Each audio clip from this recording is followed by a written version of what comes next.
परिचय।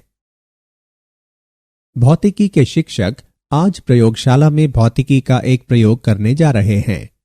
वे विद्यार्थियों के समक्ष प्रयोग आरंभ करते हैं।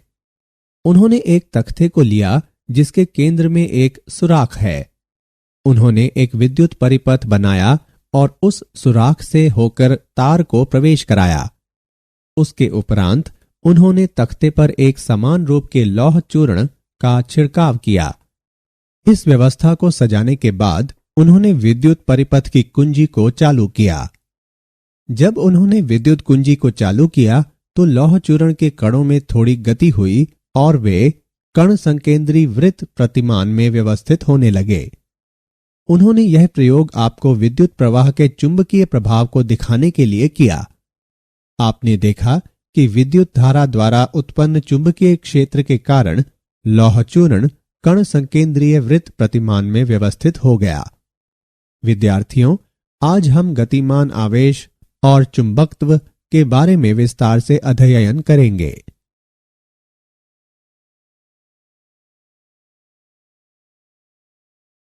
उद्देश्य।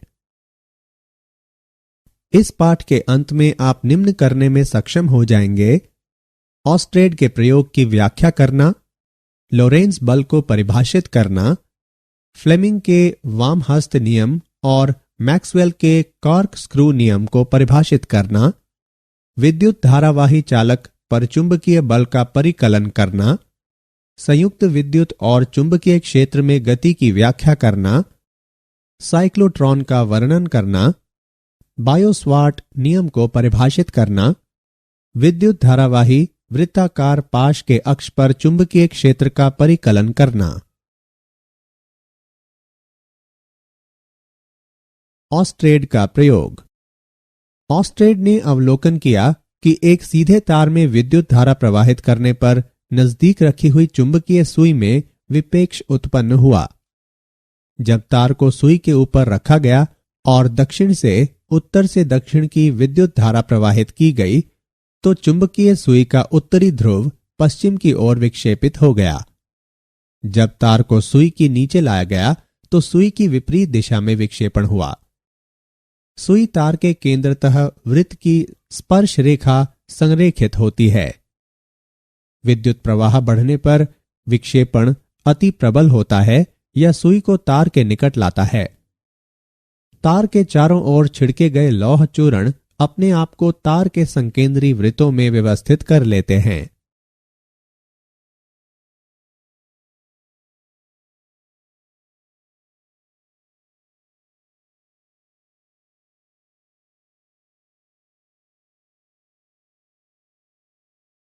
उत्तर ध्रुवीय ज्योति। ध्रुवों के निकट अक्षांश रेखाओं पर आकाश में देदीप्यमान रंग प्रदर्शित होते हैं, जो एक प्राकृतिक परिघटना है।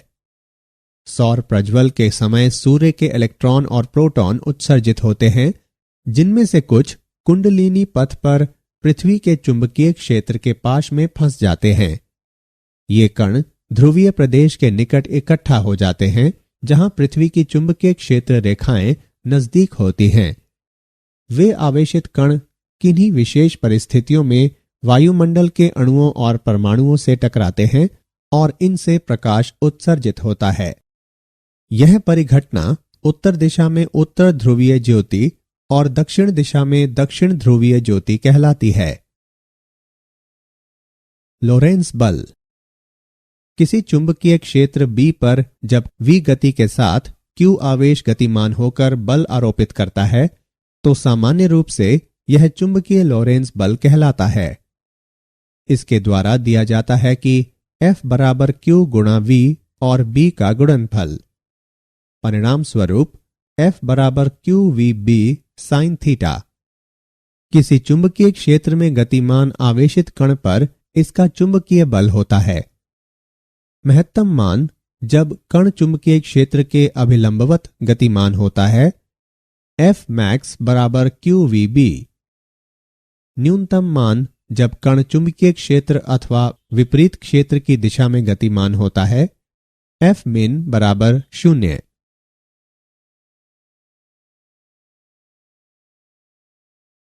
फ्लेमिंग का वामहस्त नियम।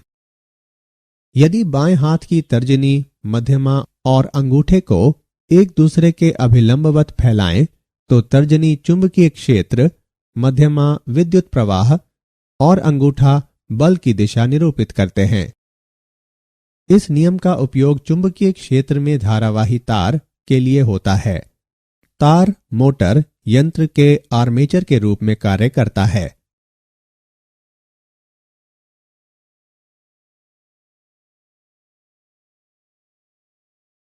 मैक्सवेल का कॉर्कस्क्रू नियम।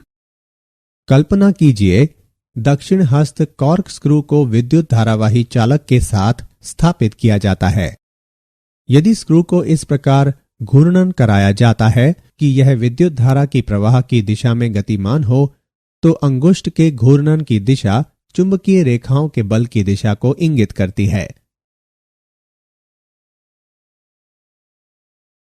विद्युत धारावाही संचालक पर चुंबकीय बल। जब किसी चालक को चुंबकीय क्षेत्र में स्थापित किया जाता है तो चालक में संगठित धारा का वहन करने वाला गतिमान आवेश चुंबकीय बल की अनुभूति कराता है। हम एक चालक के अनुभाग पर विचार करते हैं जिसका एक समान अनुप्रस्थ काट क्षेत्र A एक समान चुंबकीय क्षेत्र B में आई विद्युत धारा तत्व का वहन करता है। हम विचार करते हैं कि चालक का विद्युत धारा तत्व IDL है।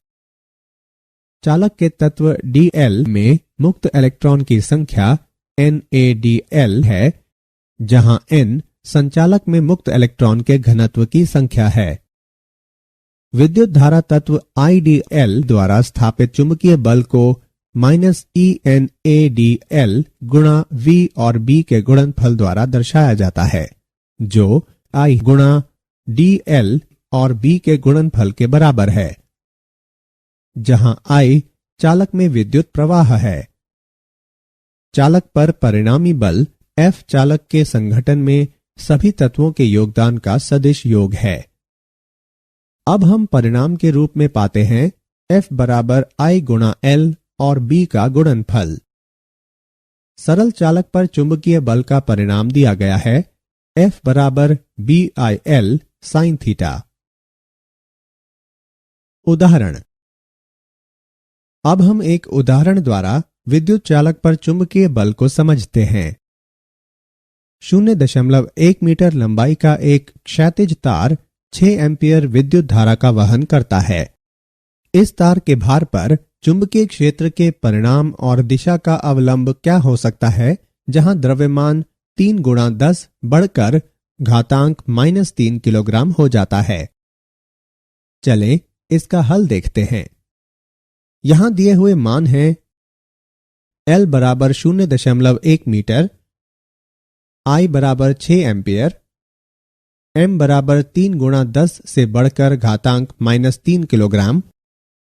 विद्युत धारावाही तार पर चुंबकीय क्षेत्र के कारण उत्पन्न बल जब चुंबकीय क्षेत्र सामान्य से सरल चालक तक BIL के समान है। तार का द्रव्यमान mg में दिया हुआ है। इन दोनों समीकरणों की तुलना करने पर हम पाते हैं BIL बराबर mg। इसे इस प्रकार से लिखा जा सकता है B बराबर mg बटे IL। मान रखने और गणना करने पर हम पाते हैं B बराबर 0.49 टेस्ला। यहां तार के भार पर 0.49 टेस्ला के चुंबकीय क्षेत्र का सहयोग रह सकता है। चुंबकीय क्षेत्र में कुंडलिनी गति। हम विचार करते हैं कि B के लंबवत वेग V के साथ एक समान चुंबकीय क्षेत्र B में आवेश Q विचरण करता है। चुंबकीय बल सदैव V पर लंबवत कार्य करता है। आवेश का वेग सिर्फ दिशा में परिवर्तन लाता है। वेग V चुंबकीय क्षेत्र के अंदर नियत रहता है। अचर परिणाम और स्थिर दिशा वाला बल हमेशा V से समकोण पर आरोपित होता है और यह आवेशित कुंडलिनी गति को बढ़ाता है। अभिकेंद्र बल की आवश्यकता वृत्तीय पथ पर चुंबकीय बल द्वारा उत्पन्न आवेश का वर्णन करने के लिए होता है। वृत्तीय कक्षा की त्रिज्या जानने के लिए mv को qb से विभाजित करना होता है।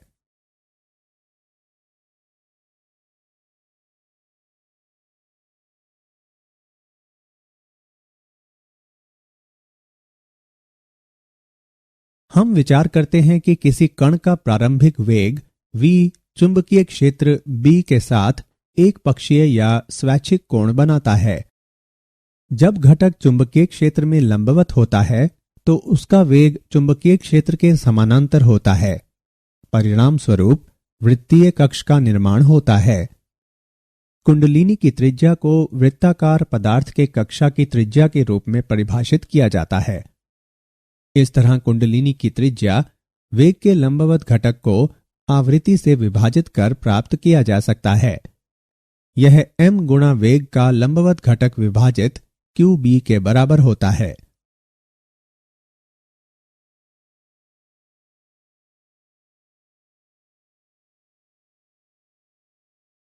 संयुक्त रूप से विद्युत तथा चुंबकीय क्षेत्रों में गति। वेग वर्णनकर्ता। यदि कोई आवेश वेग के साथ किसी ऐसे क्षेत्र में प्रवेश करता है जहां विद्युतीय और चुंबकीय क्षेत्र इस प्रकार है कि विद्युतीय और चुंबकीय बल समान और विपरीत है, तो उस क्षेत्र में आवेश का विक्षेपण नहीं होगा। यह तब संभव है जब विद्युत बल और चुंबकीय बल आपस में एक दूसरे के लंबवत हों। साइक्लोट्रॉन। साइक्लोट्रॉन एक ऐसा यंत्र है जिसका उपयोग प्रोटॉन या आयन जैसे आवेशित कणों में उच्च ऊर्जाओं तक त्वरण उत्पन्न करने के लिए होता है। साइक्लोट्रॉन के सिद्धांत एवं कार्य। साइक्लोट्रॉन एक सिद्धांत पर काम करता है। इसके अनुसार चुंबकीय क्षेत्र किसी वृत्ताकार पथ पर अपनी गति से मुक्त आवृत्ति के साथ गतिमान आवेशित कण में बाधक होता है, जहां विद्युत क्षेत्र इसे त्वरित कर सकता है। साइक्लोट्रॉन एक रिक्त गोलाकार पात्र से बना होता है जिसमें दो डीज अंग्रेजी वर्णमाला के अक्षर डी के आकार के होते हैं, जो एक दूसरे से अलग होते हैं। दोनों डीज अपने सीधे किनारों पर खुले हैं।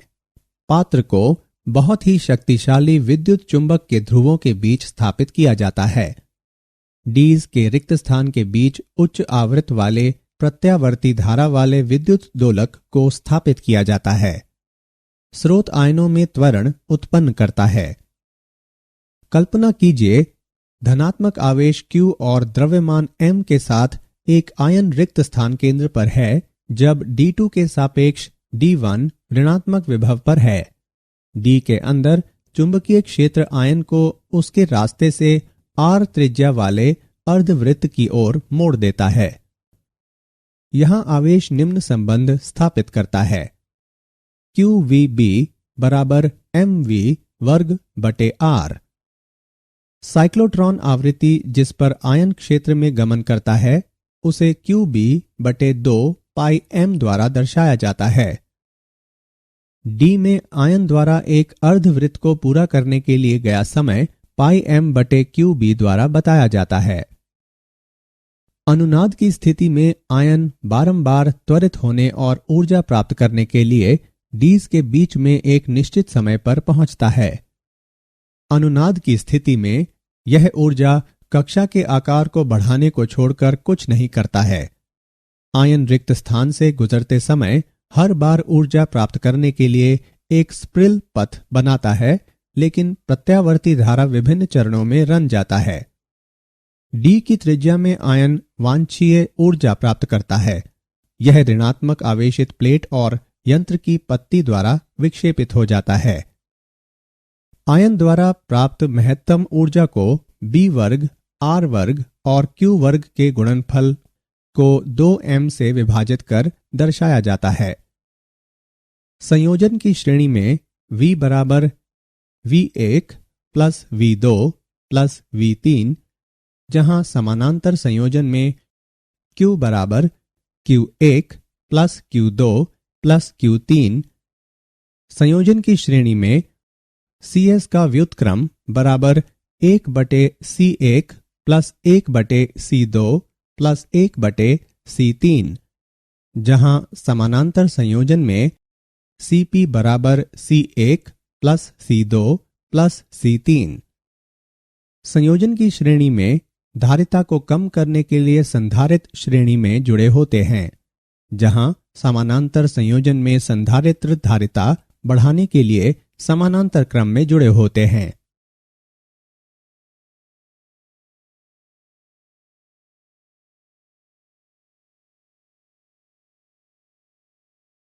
साइक्लोट्रॉन के अनुप्रयोग और उसकी सीमाएं। आणविक प्रतिक्रिया के अध्ययन में इसका इस्तेमाल होता है। इसका उपयोग आयनों के ठोस में प्रत्यापरण और उनके गुणों के रूपांतरण में होता है। इसका उपयोग रेडियोएक्टिव पदार्थों के उत्पादन में होता है, जो बीमारियों के निदान और उपचार में काम आता है। उच्च वेग में सापेक्ष द्रव्यमान घटने से साइक्लोट्रॉन की आवृत्ति कम हो जाती है। इसकी वजह से विद्युत दोलक के साथ ये कण अनुनाद से बाहर चले जाते हैं। न्यूट्रॉन की तरह यह विद्युतीय उदासीन कणों के त्वरण में उपयोग में नहीं आता है। बायो-सवार्ट नियम। यह किसी बिंदु पर चुंबकीय क्षेत्र का गणितीय विवरण है जो विद्युत धारा तत्व के माध्यम से विद्युत धारावाही से दृष्टिगोचर होता है। बायो-सवार्ट नियम व्यक्त करता है कि किसी बिंदु P पर विद्युत प्रवाह IDL के सापेक्ष सदिश R और प्रवाही धारा I सक्रिय होती है तो चुंबकीय क्षेत्र dB का परिणाम है विद्युत धारा I के समानुपाती, विद्युत प्रवाह तत्व की लंबाई dl के समानुपाती, साइन थीटा के समानुपाती जहां थीटा r और dl के बीच के कोण हैं, और बिंदु P पर विद्युत धारा तत्व से r दूरी के वर्ग का व्युत्क्रमानुपाती। बायो-सवार्ट नियम का गणितीय स्वरूप। गणितीय स्वरूप में dB बराबर k गुणा I और dl व r कैप का वेक्टर गुणनफल क्रॉस प्रोडक्ट r की घात 2 से विभाजित, जहां k समानुपाती नियतांक है और इसका मान μ0/4 पाई द्वारा दर्शाया जाता है। अब सदिश रूप में बायो-सवार्ट नियम। dB बराबर μ0/4 पाई गुणा I और dl व r कैप का वेक्टर गुणनफल क्रॉस प्रोडक्ट r की घात 2 से विभाजित, और परिणाम रूप dB बराबर μ0/4 पाई गुणा IDL साइन थीटा बटे r की घात 2। विद्युत धारावाही वृत्ताकार पाश के अक्ष पर चुंबकीय क्षेत्र। विचार किया जाए कि r त्रिज्या वाले वृत्ताकार पथ I विद्युत धारा प्रवाहित कर रहा है। हमें विद्युत धारा पाश से प्रभावित बिंदु P पर चुंबकीय क्षेत्र की गणना करनी है। बिंदु P विद्युत धारा पाश के अक्ष पर स्थित है। हम विचार करते हैं कि एक अति सूक्ष्म तत्व AB की लंबाई dl है। बायो-सवार्ट नियम के अनुसार P पर कोई चुंबकीय क्षेत्र है तो इसे इस प्रकार दिखाते हैं μ0/4 पाई गुणा IDL साइन थीटा और a वर्ग द्वारा विभाजित। यहाँ थीटा बराबर 90 डिग्री और साइन 90 बराबर 1। अतः P पर चुंबकीय क्षेत्र μ0/4 पाई गुणा IDL और a वर्ग द्वारा विभाजन के रूप में दर्शाया जाता है। विभिन्न तत्वों के कारण P पर चुंबकीय क्षेत्र विभिन्न दिशाओं में होगा। Cp के समानांतर सभी घटकों को जोड़ा जाता है, जबकि Cp के लंबवत सभी घटकों को हटाया जाता है। अब विद्युत धारा पाश के कारण P पर कुल चुंबकीय क्षेत्र को dB साइन बीटा के कुल संकलन से दिखाया जाता है। इस समीकरण में मान को रखने पर हम P पर कुल चुंबकीय क्षेत्र μ0I/4 पाई वर्ग गुणा साइन बीटा और 2 पाई r के बराबर पाते हैं। लेकिन साइन बीटा बराबर r/a, अतः P पर कुल चुंबकीय क्षेत्र μ0IR वर्ग बटे 2a घन के बराबर है। इस समीकरण को हम इस प्रकार से भी लिख सकते हैं μ0IR की घात 2 बटे 2 गुणा r वर्ग प्लस x वर्ग की घात 3/2। यह चुंबकीय क्षेत्र वृत्ताकार कुंडली के अक्ष पर कार्य करता है।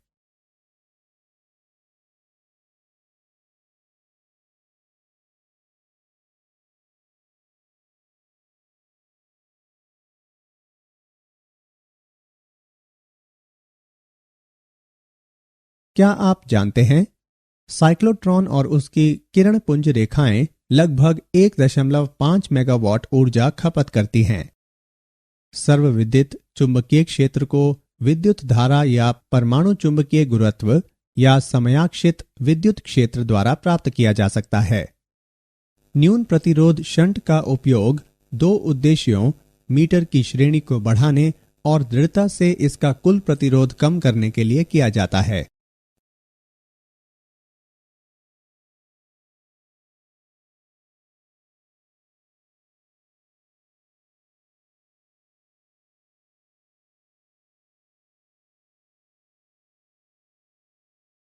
सारांश। आइए हमने जो कुछ सीखा है उसे संक्षेप में दोहराएं। ऑस्ट्रेड ने अवलोकन किया कि एक सीधे तार में वाहक विद्युत धारा चुंबकीय सुई के निकट विक्षेपित हो जाता है। किसी चुंबकीय क्षेत्र में गतिमान आवेशित कण पर चुंबकीय बल का मान महत्तम होता है जब कण चुंबकीय क्षेत्र के लंबवत गुजरता है। फ्लेमिंग के वाम हस्त नियम का उपयोग चुंबकीय क्षेत्र में विद्युत वाही तार के लिए होता है जब तार यंत्र में आर्मेचर के रूप में काम करता है। मैक्सवेल का कॉर्क स्क्रू नियम बताता है, यदि स्क्रू इस प्रकार घूर्णन करे कि यह विद्युत धारा के प्रवाह की दिशा में गतिमान हो, तो अंगूठे के घूर्णन की दिशा चुंबकीय रेखाओं पर आरोपित बल की दिशा में इंगित करती है। अभिकेंद्र बल का उपयोग चुंबकीय बल द्वारा उत्पन्न वृत्ताकार पथ पर आवेश को जानने के लिए होता है। कुंडलिनी की त्रिज्या कक्षा के वृत्ताकार पदार्थ की त्रिज्या के रूप में परिभाषित की जाती है। साइक्लोट्रॉन एक यंत्र है जिसका उपयोग आवेशित कण को त्वरित करने के लिए होता है ताकि प्रोटॉन या आयन उच्च ऊर्जा प्राप्त कर सके। चुंबकीय क्षेत्र किसी वृत्ताकार पथ पर अपनी गति से स्वतंत्र आवृत्ति वाले गतिमान आवेशित कण को बाधित कर सकता है।